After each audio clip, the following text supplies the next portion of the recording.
नमस्कार, मैं हूं संजय शर्मा। आप देख रहे हैं 4 PM न्यूज नेटवर्क। मैं कोई भी कसम खा के कह सकता हूं कि अंजना ओम कश्यप की इंटरनेशनल बेइज्जती में मेरा कोई योगदान नहीं है। कहीं अंजना जी ये ना समझे कि मैंने ईरान के दूतावास को चढ़ा दिया पानी पे और ईरान के दूतावास ने अंजना ओम कश्यप की वो फजीयत कर दी कि आज तक को सालों लग जाएंगे इससे उभरने में। और मैं बिल्कुल कसम खा के कह सकता हूँ, मेरा उन अटकलों को फैलाने में कोई योगदान नहीं है जिसपे लोग कह रहे हैं कि अंजना ओम कश्यप को इतनी बेइज्जती के बाद आज तक कहीं बाहर ना निकाल दे। अभय दुबे जी से मैंने पूछा कि क्या कभी किसी पत्रकार की इतनी फजीयत हुई जितनी ईरान ने अंजना ओम कश्यप की कर दी।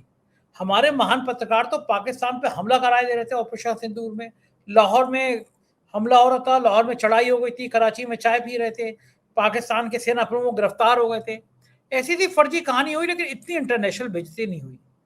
और मेरे को तो अंजना जी पता नहीं क्यों मुझसे नाराज थी, मुझे मुकदमा कर दिया 4 PM पे। खान सर पे, बाकी टीचरों पे करते करते मुझ पे भी कर दिया। अभय दुबे जी से मैंने पूछा कि कारण क्या है, और मैंने पूछा ये पापा की परियां विश्व गुरु के चक्कर में, विश्व गुरु की चमचागिरी में गोदी मीडिया तो घोषित हो गई, लेकिन अभी और कितना स्तर भारतीय मीडिया का गिराएंगी। अच्छी बातचीत है, रोचक बातचीत है। और पूछा है विश्व गुरु जी का खेल क्या है, ईवीएम में आग लगेगी तो क्या बुझाएगा, और फिर कहां से ईवीएम की लाश गवाही देगी लोकतंत्र की। रोचक बातचीत है। चैनल को सब्सक्राइब करिएगा, ज्वाइन करिएगा। चलते हैं अभय दुबे जी के पास। 4 PM न्यूज नेटवर्क में बहुत बहुत स्वागत है अभय दुबे जी आपका। एक मजे की बात बताऊं, फर्जी बात है थोड़ी सी, लेकिन दर्शकों से कर लेनी चाहिए। कभी कभी होता ही है कि काम खुद हो जा रहा हो, किसी मतलब कोई काम हो जाए, लेकिन क्रेडिट जब लेने का मौका आ जाए, फर्जी कामों पे भी क्रेडिट ले लेना चाहिए। कभी कभी लोग कहते हैं ऐसा, तो मैं कहता हूं कि कभी कभी बहुत मजे में कहता हूं कि कोई मेरा बुरा करने की सोचता है तो उसका बुरा हो जाता है। ये बात सभी जने कहते होंगे आमतौर पे। मतलब कुछ बातें ऐसी हैं जैसे हाथ देखो किसी का, कह दो यार आप बड़े भोले आदमी हो, आप किसी का बुरा नहीं चाहते, लोग आपका बुरा करते हैं। अब आप कितने भी दुष्ट हो, लेकिन आपको लगता है कि आप बड़े भले आदमी हो। हाथ देखे, पंडित जी का काम इससे चल जाता है। तो मैं दुष्ट तो नहीं उतना, लेकिन मेरी परम आदरणीय अंजना ओम कश्यप जी ने जबरदस्ती खान सर से उनसे लड़ाई लड़नी थी, 4 PM में मुकदमा कर दिया। अब मैं समझ नहीं पा रहा कि अंजना ओम जी को, इंडिया टुडे को, आज तक को 4 PM से क्या समस्या। चलो, लेकिन फिर उसके बाद में जो भारत में टीचरों ने रेल बनाई अंजना ओम कश्यप जी की, कभी कभी ऐसा ना, गेहूं के संग बथुआ को भी पानी लग जाता है। मेरा तो ऐसे ही हुआ। लड़ाई उन दोनों की थी, और मेरे चैनल पे लोगों ने जा के देखा कि भाई इस आदमी के संग इंडिया टुडे ने क्यों मुकदमा कर दिया। ये वैसे हुआ जब ऑपरेशन सिंदूर हुआ, तो मोदी जी ने 15 पाकिस्तान के चैनल बंद कराया और एक मेरा बंद कराया। तो पूरी दुनिया में गूगल का रिकॉर्ड आया, खासतौर से पाकिस्तान में लोगों ने देखा यार ये 4 PM कौन सा है जो बंद हो गया, और मेरा चैनल रॉकेट की तरह उठा। ऐसे ही अंजना ओम कश्यप जी ने मुझ पर मुकदमा किया। 47,000 सब्सक्राइबर पहले 24 घंटे में बढ़े मेरे, और उसके बाद लाइन लग गई 4 PM को। जो लोग नहीं भी देख रहे थे वो आके 4 PM को देखे। मैंने कहा यार अंजना जी, मतलब मैंने आपसे भी रिक्वेस्ट की थी हर 2 महीने में मुकदमा कर दो, लेकिन वही वाली बात की कहना नहीं चाहिए, किसी का बुरा नहीं होना चाहिए दुनिया में। लेकिन अंजना जी अपनी बातों से कहाँ आ जाए, अमेरिका भक्ति से कहाँ आ जाए। और उनके चचा ट्रम्प जो हैं, उनके विश्व गुरु जी के, उनके पापा की परी के पापा के वो चचा हैं, दोस्त हैं। अब वो अमेरिका के पक्ष में बोलना ही था, तो उन्होंने लंबी चौड़ी आस्था पे खबर चला दी, ईरान का बड़ा बुरा हाल है, भुखमरी पे कगार पे है, ईरान का ये हो गया वो हो गया। और ईरान के दूतावास ने उनकी फोटो लगा के लंबा चौड़ा ट्वीट किया कि कितनी फर्जी और फेक खबर चलाते हैं ये लोग। और उसके बाद सोशल मीडिया पे बाढ़ आ गई। फोटो लगा रहे हैं लोग कि आज तक कह रहा है हम कराची पे चढ़ाई कर दी हमने, और हमने पाकिस्तान का सेनाध्यक्ष गिरफ्तार हो गया है। जो ऑपरेशन सिंदूर में फर्जी फर्जी खबरें चली, सब के सब वायरल हो रहे हैं।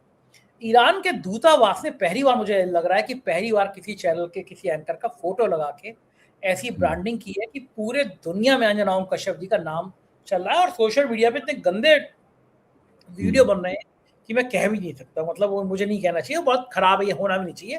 किसी महिला के लिए ऐसे नहीं बनने चाहिए, मीम भी नहीं बनने चाहिए। लेकिन साहब, गोदी मीडिया के एंकरियों को, अरुण पुरी को अब समझ आया होगा कि किसी भी मुल्क पे ऐसे आक्षेप लगा देना, विश्व गुरु की चमचागिरी में ईरान पे ऐसे आक्षेप लगा देना, इतनी इंटरनेशनल बेइज्जती किसी पत्रकार की कभी आपको याद है? अवय जी, आप तो बहुत जानकार हैं मीडिया के, कभी किसी पत्रकार की ऐसी इंटरनेशनल बेइज्जती हुई है जैसी अंजना जी की और आज तक की हो रही है? देखिए, आप जिन लोगों की बात कर रहे हैं, जिन पत्रकारों की बात कर रहे हैं, जिन एंकरों की बात कर रहे हैं, दरअसल उनकी कोई अहमियत नहीं है। अहमियत किन की है? अहमियत उनके आकाओं की है। उनके आका कौन है? उनके आका मोदी जी हैं, उनके आका हैं डोनाल्ड ट्रंप। हम किसी एंकर का नाम नहीं ले रहे, वो जैसे भी हों, वो हमारी पत्रकार बिरादरी के हिस्से हैं। हम और आप और वो दरअसल एक ही बिरादरी है, ठीक है? आज वो उस तरफ है, वक्त बदलेगा तो वो देर नहीं लगेगी, वो इस तरफ आ जाएंगे, मुझे पक्का यकीन है। क्योंकि ऐसे लोग जो है ना, वो पाला बदलने में एक पल भी नहीं लगाते। और मैं इन सब लोगों को पहले से जानता हूं, जब ये किसी दूसरे पाले में हुआ करते थे, चाहे वो जो कि दूरदर्शन पे हैं, चाहे वो जो कि आज तक में हैं, सब लोगों को जानता हूं। ये लोग हमेशा से इस पाले में नहीं थे, ये लोग किसी और पाले में थे। उस पाले से इस पाले में आए हैं और इस पाले से किसी दूसरे पाले में चले जाएंगे जैसे ही मौसम बदलेगा। पहली बात तो ये है। दूसरी बात ये है कि लेकिन इनके आकाओं के ऊपर बात कर लें। इनके आका पाला नहीं बदल सकते, क्योंकि इनके आका खुद पाला है। तो वो इनके आका कौन है? नरेंद्र मोदी। इनके आका कौन है? Donald Trump. अच्छा, अब इस वक्त नरेंद्र मोदी और डोनाल्ड ट्रंप की हालत क्या है, इसके ऊपर गौर कीजिए।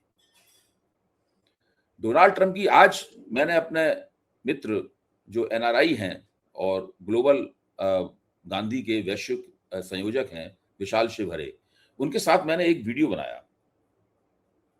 विशाल जी उस वक्त अल्जीरिया में थे, अल्जीरिया से ही मतलब जो है वो वीडियो बना रहे थे। तो उस वीडियो में विशाल जी ने बताया कि डोनाल्ड ट्रंप की पूरी योजना ये थी कि वो जैसे ही ईरान को अपनी डील भेजें कि ये हमारा डील का मसविदा है, और उस डील के मसविदे पर गौर करने के लिए ईरान के सर्वोच्च नेता मुज्तबा खामनेई अपने सुरक्षित स्थान से निकल के बाहर आए, वैसे ही हम इनका वो ट्रेस कर लेंगे, इनका लोकेशन, और लोकेशन ट्रेस करके उन्हें उसी तरह उड़ा देंगे जिस तरीके से इनके पिताजी को इजराइल ने उड़ाया था। यानी पूरी योजना ये थी कि वो मुज्तबा खामनेई को उड़ा दें। ईरानी एक बार जल चुके थे, दूध का जला छाछ भी फूंक फूंक के पीता है। उन्होंने पल भर में डोनाल्ड ट्रंप की इस हरकत को भांप लिया, और उसके बाद उन्होंने बजाय इसके कि वो मुज्तबा खामनेई अपने मुकाम से निकलकर बाहर आते और उनका लोकेशन एक्सपोज हो जाता और उनको उड़ा दिया जाता, उन्होंने डोनाल्ड ट्रंप का वो खारिज कर दिया। और डोनाल्ड ट्रंप जो है वो फिर मजबूर हो गए और उन्हें बाद में अपना हमले का जो धमकी थी, वो हमले की धमकी वापस लेनी पड़ी। हम लोग जानते हैं डोनाल्ड ट्रंप ने 12 घंटे में किस तरह की कलाबाजी खाई है, ये हम लोग सब इस बात को जानते हैं। दरअसल ये डोनाल्ड ट्रंप और नरेंद्र मोदी जैसे जो नेता हैं, ये उनके प्यादे हैं जिनकी हम लोग बात कर रहे हैं। दरअसल इन लोगों की कोई औकात नहीं, इनको यही सब दिखाना है कि ईरान बर्बाद हो गया है, ईरान बर्बाद हो गया है, अमेरिका आबाद हो गया है। ये ट्रंप नामा पढ़ते रहते हैं या मोदी नामा पढ़ते रहते हैं। ये ट्रंप नामा पढ़ते हैं, ट्रंप नामा नहीं, जब वैसे तो मोदी नामा पढ़ते हैं, बीच बीच में जो फुर्सत मिलती है तो उसमें ट्रंप नामा जपते हैं। इससे इनकी पूरी जिंदगी, पत्रकारिता की जिंदगी गुजर रही है। मुझे पक्का यकीन है कि भविष्य में इन सब लोगों को अफसोस होगा कि उन्होंने अपना ये समय किस तरीके से गुजारा। इस अफसोस में ये लोग अपनी बाकी जिंदगी गुजारेंगे, और आगे जाके जब मौसम बदलेगा और ये सब दूसरे पाले में नजर आएंगे, तब ये हम लोगों से शर्म के मारे मुस्कुराते हुए मिलेंगे, संकोच के मारे इधर उधर देखते हुए बात करने की कोशिश करेंगे। हम लोग तब इनसे दोस्ताना और मोहब्बत के साथ पेश आएंगे, हमें पक्का यकीन है। ये बात तो ठीक है, लेकिन मीडिया का इस पतन पे आप सोचो कि इंटरनेशनल मीडिया में कितनी मजाक होती है। भारत के पत्रकारों को दुनिया के पत्रकार किस तरह समझ रहे हैं। पूरी पूरी बिरादरी की भी तो अपमानित होता है कि आप भले चमचगी कर इससे जाओ। लोगों को मतलब ही नहीं है संजय जी। देखिए, ये लोग अपने जिन आकाओं की सेवा कर रहे हैं, उस सेवा को करने के लिए जरूरी है कि आप नंबर 1 के थेथड़ हो जाएं। जितनी निर्लज्जता आप ओढ़ेंगे, अच्छा, अकेले में ये अपने आप को, ये दोस्तों के बीच में और जिनके साथ उठते बैठते हैं उनके बीच में ये कहते होंगे कि हम तो देश का काम कर रहे हैं। एक ऐसे ही पत्रकार हैं जो बहुत जोर जोर से चीखते हैं। तो उनसे मैंने एक बार पूछा कि आप, वो पहले मुझे भी अपने कार्यक्रमों में बुलाते थे, धीरे धीरे करके ऐसी स्थिति नहीं रह गई कि वो हमें बुलाएं और हम उनके कार्यक्रमों में जाएं। तो मैंने उनसे एक बार पूछा कि आपको लगता नहीं कि आप जिस तरह से कर रहे हैं ये उचित है? मतलब, तो उन्होंने कहा हम कोई गलत काम नहीं कर रहे, हम तो देश की सेवा कर रहे हैं। ये एक ऐसा तर्क है जो इन लोगों ने अपने आप को दे रखा है, जिसके जरिए ये अपना जो अपराध बोध है, अपना जो गिल्ट है, उसको ये छिपाते हैं कि हम देश की सेवा कर रहे हैं, देश का काम कर रहे हैं। ये इनकी स्थिति है। देखिए, इन पत्रकारों में से कुछ पत्रकार तो ऐसे हैं जो सीधे सीधे राष्ट्रीय स्वयंसेवक संघ और भारतीय जनता पार्टी की पैरोकारी करने वाले या उनमें शाखा जाने वाले परिवारों से आए हैं। तो उनकी तो कोई बात नहीं है, वो तो खैर उन्हीं के हैं, उन्हीं के बीच में से उनका पूरी राजनीतिक शिक्षा दीक्षा, उनकी पूरी समझ वहीं से बनी है। कुछ पत्रकार ऐसे हैं जो कि वहां से नहीं आए, उन कतारों से नहीं आए। ये लगातार जो पिछले 12 साल से ये लोग सत्ता में हैं और अभी 3 साल और सत्ता में रहेंगे न्यूनतम, ये दरअसल उस सत्ताधारी जो अवधि है, उस सत्ताधारी अवधि की देन है। सत्ता बदलेगी तो थोड़े दिन तक चुपचाप रहने के बाद में, थोड़ा हीला हवाला करने के बाद में, ये लोग भी गुंजाइश देख के जो है ना पाला बदल लेंगे। इसलिए मैं इन लोगों की तरफ ध्यान ही नहीं देता हूँ। ध्यान देना नहीं चाहिए। इन्होंने तो आपके ऊपर मुकदमा कर दिया, इसलिए आपको भी ध्यान देना पड़ता है। अगर ये मुकदमा नहीं करते तो आप भी इनके ऊपर ध्यान नहीं देते। ये आप कह रहे थे ना कि इन लोगों की स्थिति जो है वो ऐसी है कि इन पे कोई चर्चा भी नहीं हो सकती कि किन मानसिक स्थिति में ये लोग रह रहे हैं और क्या बेइज्जती करा रहे हैं। हाँ, तो ये बात अभी तो मेरे क्या जी, बोलिए, आप बोलिए। मैं ये कह रहा था कि इस बीच में एक राहुल गांधी का बड़ा इंपॉर्टेंट ट्वीट है, उसका जिक्र करना चाहूंगा। राहुल गांधी ने लिखा है कि अंतर्राष्ट्रीय जल में 3 दिन में 3 जहाजों पर अमेरिकी हमलों में 3 भारतीयों की मृत्यु हो गई और हमारे कंप्रोमाइज पीएम एक शब्द तक नहीं बोल सके। जब कोई विदेशी ताकत किसी भारतीय की हत्या करे तो प्रधानमंत्री को बोलना पड़ता है, लेकिन मजाल है कि जो ये शब्द बोल जाए। अगले हफ्ते G7 में हमारे नाविकों की हत्या के बस चंद दिनों बाद मोदी जी मुस्कुराएंगे, गले मिलेंगे, समझौते करेंगे, मगर उन 3 भारतीयों के लिए उनके पास एक शब्द भी नहीं होगा। कंप्रोमाइज पीएम भारत माता के बेटों की रक्षा नहीं कर सकते, क्योंकि जिन्होंने उन बेटों की जान ली उन्हें नाराज करने की ना इनमें हिम्मत है और ना ताकत। बात ठीक है, बहुत गंभीर बात है कि 3 भारतीयों की इस तरह अमेरिका ने हत्या करी। पहले हमारे नागरिकों को हथकड़ी और बेड़ी लगा के वापस भेजा गया, हमारी मजाक उड़ाई गई, और जब नेहरू जी के बराबर समय पूरा कर लिया तो गोदी मीडिया के चैनल और एंकरनियां नाच रहे थे कि साहब ट्रंप जी ने बधाई दी है मोदी जी को। क्या इतना पर्याप्त था? देखिए, ये जो 3 जहाजों वाला मामला है, इस पे थोड़ा और गंभीर नजर डालने की जरूरत है। पहली बात तो ये है कि ये भारत के जहाज नहीं है, इनके ऊपर तिरंगा नहीं फहराता है, ये भारत सरकार के जहाज नहीं है, ये व्यापारिक जहाज है।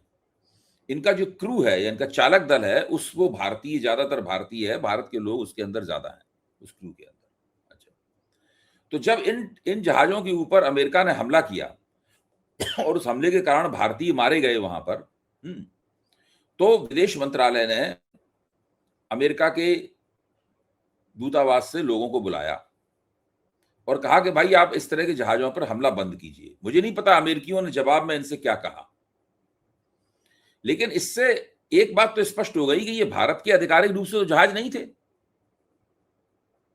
ये जहाज कोई भारत ने कहा भी नहीं, क्लेम भी नहीं किया कि हमारे जहाज थे। तो सवाल यह है कि इस जहाजों के ऊपर केवल इसलिए कि उसके चालक दल के अंदर भारतीय नौकरी करते थे और भारतीय घायल हुए या उनका अवसान हो गया, इसलिए इन्होंने इसके ऊपर आपत्ति दर्ज कराई। तो इसके ऊपर शक पैदा हुआ बहुत से पत्रकारों को कि दरअसल इन जहाजों का मालिक कौन था। ये एक प्रश्न पैदा हुआ इससे। फिर लोगों ने इसकी जांच पड़ताल की, तब फिर उन्होंने पता लगा लिया कि शुरू में कई साल पहले ये जहाज किस एजेंसी के नाम चढ़े हुए थे। फिर बाद में उस एजेंसी के पास भी इन जहाजों का मालिकाना नहीं रहा। फिर ये जहाज जो है वो एक इस तरह की बहुत ही जटिल और पेचीदा और उलझी हुई किस्म के स्वामित्व के अंदर चले गए, जिसके अंदर पता लगाना मुश्किल है कि दरअसल इन जहाजों का असली मालिक कौन है। मेरा तो मानना है कि हो ही नहीं सकता कि इसके असली मालिक का कोई ताल्लुक जो है भारत सरकार के किसी पहलू से ना हो, वरना भारत सरकार को क्या जरूरत पड़ी कि इस सवाल के ऊपर कोई आपत्ति दर्ज कराती। भाई, भारत सरकार को क्या जरूरत पड़ी कि इसके ऊपर आपत्ति दर्ज कराती? वो भारतीयों की मृत्यु हुई समुद्र में, उसके ऊपर अफसोस व्यक्त कर सकती थी भारत सरकार,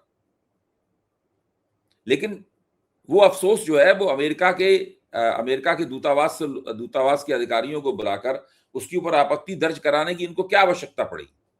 ये एक प्रश्न है जो बहुत से पत्रकार इस वक्त पूछ रहे हैं कि आखिरकार इन जहाजों का मालिक कौन है। ये एक बहुत महत्वपूर्ण सवाल है। धीरे धीरे करके इसका भेद खुलेगा संजय जी कि इन जहाजों का मालिक कौन है और आखिरकार इन जहाजों का जो असली स्वामी है, असली मालिक है, क्या उसी की वजह से तो भारत सरकार इनकी ऊपर आपत्ति दर्ज नहीं करा रही है? प्रश्न यहाँ पे ये है, इसको समझने की जरूरत है जी। हाँ, क्या पता चले कि अपना गुजराती भाई है कोई नंबर 1 नंबर 2 में कोई निकले तो फिर नहीं, आपके इशारे बिल्कुल ठीक है, लेकिन जब तक हमारे पास प्रमाण नहीं होगा हम ये बात नहीं कहेंगे। लेकिन हम भी इशारे करते रहेंगे, लेकिन नंबर 1 नंबर 2 हम भी कहते रहेंगे, प्रमाण भी निकल के आएंगे इनके। बिल्कुल सही बात है। अभय जी, एक चीज मोदी जी का और ज्ञानेश कुमार जी के योग्यता का कोई जवाब ही नहीं है। लोग कितने कह रहे हैं, राहुल गांधी हो, ममता बनर्जी हो, कोई भी हो, किसी के अंदर बराबर अकल नहीं है। ना रहेगा बांस ना बजेगी बांसुरी। ईवीएम की जांच तो तब होगी जब ईवीएम बचेगी। 4000 ईवीएम सोहा जल गई कलकत्ता में जल गई। गया मामला, लड़ते रहो मुकदमे। बंगाल के चुनाव कैसे हुए? फार्मूला अच्छा है, ईवीएम रहेगी नहीं, राख। अब ईवीएम की राख बोलेगी। अब कभी भी हिंदी पिक्चरों का डायलॉग होता है कि इसकी राख बोलेगी, लाश की चिता की राख बोलेगी। तो अब ईवीएम की राख क्या बोलेगी कि कहाँ गए? रहते बहुत फिल्मी हो गए। हाँ, डायलॉग आ गए मुझे आजकल। मैं एक्टिंग भी सीख रहा हूँ ना, एक्टिंग कर रहा हूँ आजकल। तो वो है कि लाश बोलेगी, ईवीएम की चिता की राख बोलेगी, ईवीएम कहाँ गई। क्या गजब है, लोकतंत्र चल रहा है। आग ही लगा दी गई ईवीएम में। कैसे हुआ होगा ये? कह नहीं सकते, ये तो जानना बहुत मुश्किल है कैसे हुआ होगा। लेकिन इस तरह की जो आगे लगती हैं, जिनमें जरूरी और विवादास्पद फाइलें जल जाती हैं, इसमें जरूरी और विवादास्पद ईवीएम जल गई, तो ऐसी चीजों पर शक तो होता ही है। भाई कैसे आग लग गई वहां पर? ये कोई ऐसी बात है आसानी से हजम हो जाने वाली? इसके ऊपर आपत्ति तो होगी और शक भी होगा, और शक होगा तो उसके ऊपर बातें भी निकलेंगी, तो उसके ऊपर टीका टिप्पणियां भी होंगी, जो कि हम लोग कर रहे हैं। और बंगाल का चुनाव विवादास्पद है, बिहार का चुनाव विवादास्पद है, सारे के सारे चुनाव जो 2024 के बाद हुए हैं, सारे के सारे विवादास्पद हैं। भारतीय जनता पार्टी को कोई भी जीत जो है साफ सुथरी जीत नहीं प्राप्त हुई है। ऐसी जीत नहीं प्राप्त हुई है जिसमें विरोधियों ने कहा हो कि भाई ये भाई जीत गए, ठीक है, आगे हम देखेंगे। ऐसा नहीं है। हर जीत के ऊपर आपत्ति है। पहले क्या होता था, पहले भी कभी कभी ये बात होती थी, लेकिन बहुत ही अपवाद स्वरूप। अब दरअसल हर चुनाव के साथ ये बात जुड़ गई है।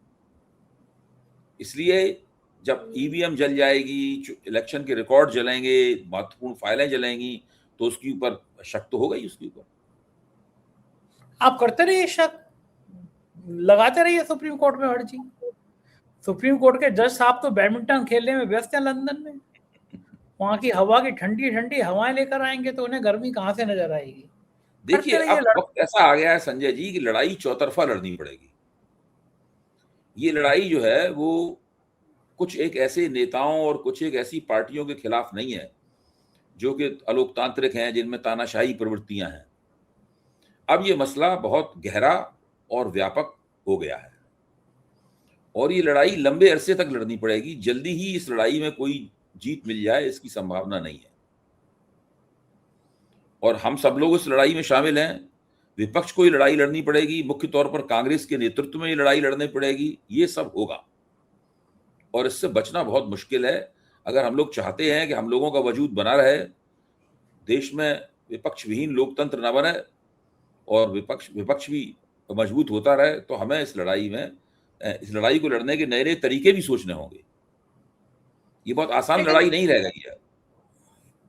ऐसा दिन आ सकता है जबकि सरकार हम लोगों के चैनलों को हमेशा के लिए प्रतिबंधित कर दे। इस तरीके से प्रतिबंधित कर रहा है कि हम लोग, जैसे आपको अदालत से राहत मिल गई है, ऐसा भी क्षण आ सकता है जब आपको अदालत से राहत ना मिले। हमारे ऊपर इस तरह के आरोप लगा दिए जाएंगे, हमारे खिलाफ इस तरह की एफआईआर दर्ज कर दी जाएंगी कि उनको देख के ही अदालतें कहेंगी कि भाई इनके ऊपर हम जमानत नहीं दे सकते, इनके ऊपर हम चैनल को बंद करने के आदेश पर करने वाले आदेश को खारिज नहीं कर सकते। हमें इस सब संभावनाओं के लिए, अंदेशों के लिए तैयार रहना चाहिए। और ये होगा, मुझे नहीं लगता कि इसमें बहुत दिन लगेंगे, जल्दी ही होगा। किया तो था उन्होंने न्यूज क्लिक के खिलाफ। हाँ, लेकिन अच्छा अब आप बताइए, न्यूज क्लिप के खिलाफ अचानक हम लोगों को पता चला कि हमारे तमाम मित्रों को, और उसमें उर्मिलेश भी थे और दूसरे मित्र भी थे, उनको रात में बुला के थाना में बैठा लिया गया। पुलिस ने रात में बुला के बैठा लिया घर से। सोचो उनके घर वालों पर क्या गुजरी होगी। किसी को 1-2 दिन तक थाने में बैठाए रखा गया, किसी को रात भर पूछताछ की गई, फिर छोड़ दिया गया है। प्रवीर पुरकायस्थ को जेल भेज दिया गया। अच्छा, अब इतने दिन बाद, कितनी पुरानी घटना हो चुकी है, इतने दिन बाद हाई कोर्ट ने फैसला दिया है। हम लोग उस फैसले में खुश हो रहे हैं, खुश होना भी चाहिए हमें, क्योंकि हमारी जीत हुई है। लेकिन आप सोचिए कि कितनी यातनाएं, कितनी तकलीफें, कितने अंदेशे, कितनी निराशा, कितनी झुंझलाहट, कितनी खिसियाहट, इन सबके दौर से हमारे ये पत्रकार साथी गुजरे हैं। ये बात तो ठीक है। हाँ। बहुत ये यातना हो। जिसे कहते हैं ना कि जो procedure has become the punishment, वो तो हुआ है। जो प्रक्रिया है वही अपने आप में दंड बन गई है। यही है इनका हथकंडा। और खूब कहते रहे कि भाई ईडी की बात नहीं मानी गई, ईडी को डांट पड़ी। अरे क्या डांट पड़ी ईडी को? कुछ नहीं।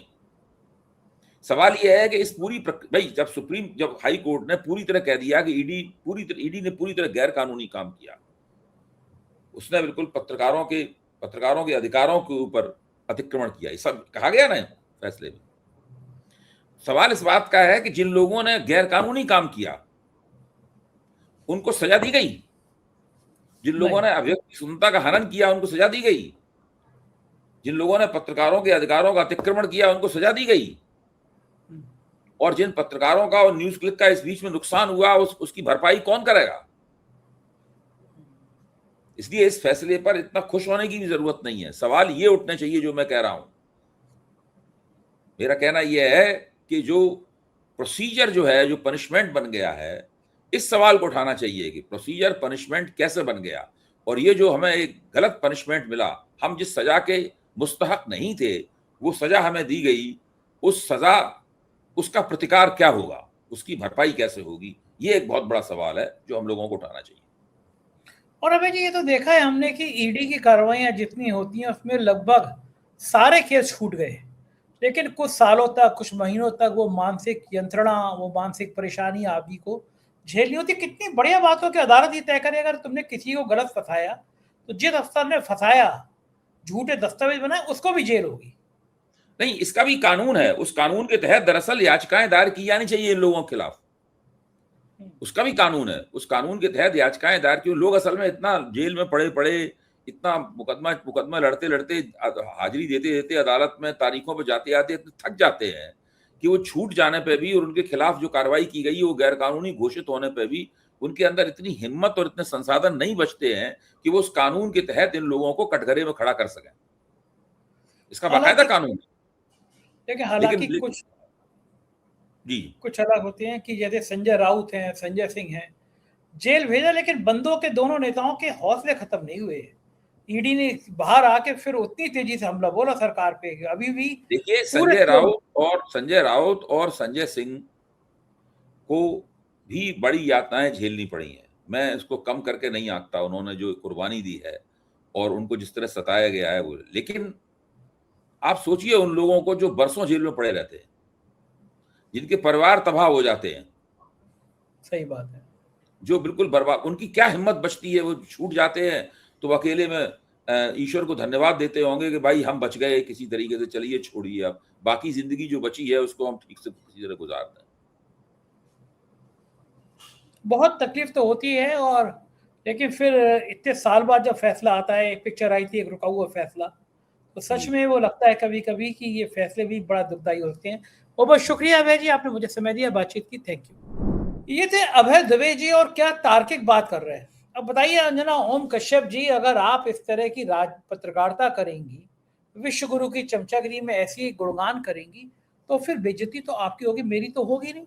और ये आप अगर मानहानि का मुकदमा करेंगी तो इस तरह की मानहानि के बदले में आपकी मानहानि का मुकदमा कौन करेगा? आप क्या सोचते हैं कि देश की गोदी मीडिया का ये जो पतन हो रहा है, ये आपके लिए कितना खतरनाक है? जरूर मुझे बताइएगा। आपकी राय का मुझे बेसब्री से इंतजार रहेगा। ये चैनल आपका अपना है, इसको प्यार दीजिएगा कि सरकार की आंख में आंख डाल के सवाल 4 PM करता है। साथ आपका चाहिए, भरोसा आपका चाहिए। चैनल को सब्सक्राइब करिए, ज्वाइन करिए।